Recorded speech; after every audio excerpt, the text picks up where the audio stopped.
Hello everyone, this is Will Bodie back to your screens, and today I shall be reading to you Thomas and Friends Down at the Docks. Hope you enjoy it.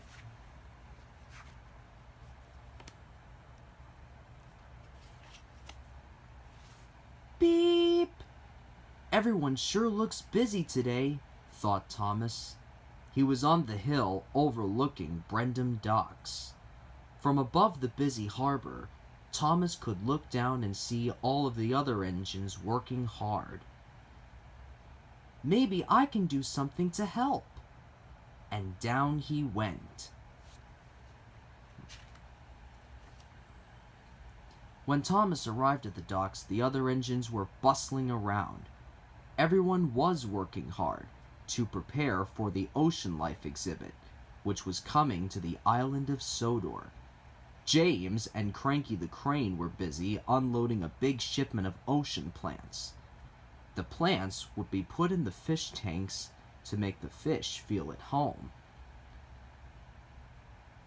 "Can I help?" asked Thomas. "Oh, little Thomas, an engine like me doesn't need help," said James. Thomas chugged over to where Harvey was moving a bunch of small crates. "Keep back, little Thomas. These crates are full of all the empty fish tanks, and they are very fragile," said Harvey. "We don't need you to be breaking anything." As Thomas moved off, he noticed two cars coupled to Salty on the next track. He had never seen cars like this before. They were large, and Thomas could see through their sides. They were full of water. A big octopus was swimming in the rear car. Thomas was amazed.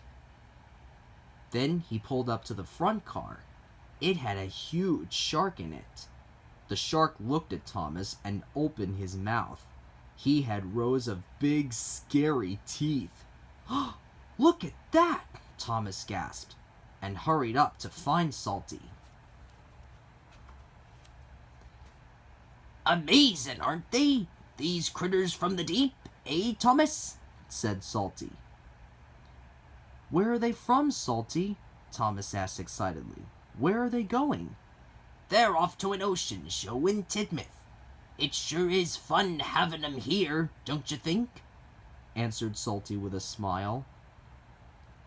"I can't wait to tell Percy about them," thought Thomas. "Maybe we can see them in Tidmouth."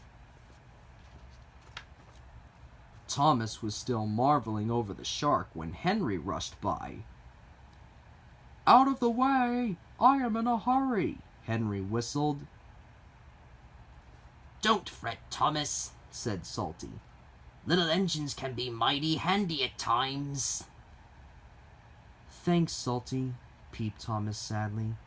"Maybe there's something I can do back at the station." Just as Thomas was leaving the docks, Percy came chugging up working hard, pulling the afternoon mail. "Percy, you've got to take a look at the cars that Salty is," Thomas started. "Not now, Thomas," Percy interrupted. "I need to deliver this mail right on time." And he hurried past. Percy passed Salty and then looked up and saw a huge shark looking right at him. "Yikes!" he tooted loudly and rushed forward.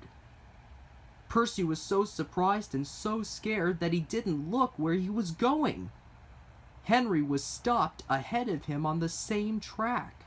He was waiting for Harvey to cross with his fragile load. Percy ran right into Henry, pushing him up the track, right toward Harvey's cargo of fish tanks. "Watch out, Harvey!" tooted Henry.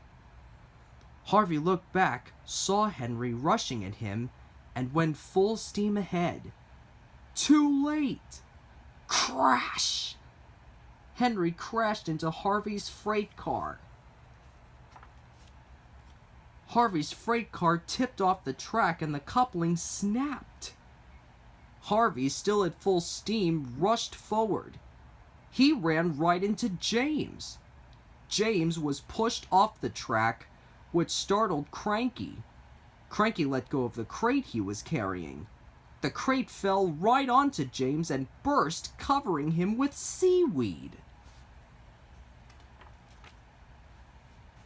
Thomas saw what had happened and came hurrying back to help. His smaller size made it easy for him to fit between all the bumped engines and broken crates. First, he helped pull Percy back on the track. Then he kept the freight cars in order while the spilled mail and all the broken crates were cleaned up. Finally, he helped Harvey put James back onto the track. And he didn't even tease James about his green face. Later, when everything was in order again, he went to look at the shark, whose car was sitting on a siding. Salty pulled up beside him. "Well, Thomas, I knew you'd find some way to prove what a really useful engine you are," he said. Thomas smiled and looked back at the shark, who gave him a big wink.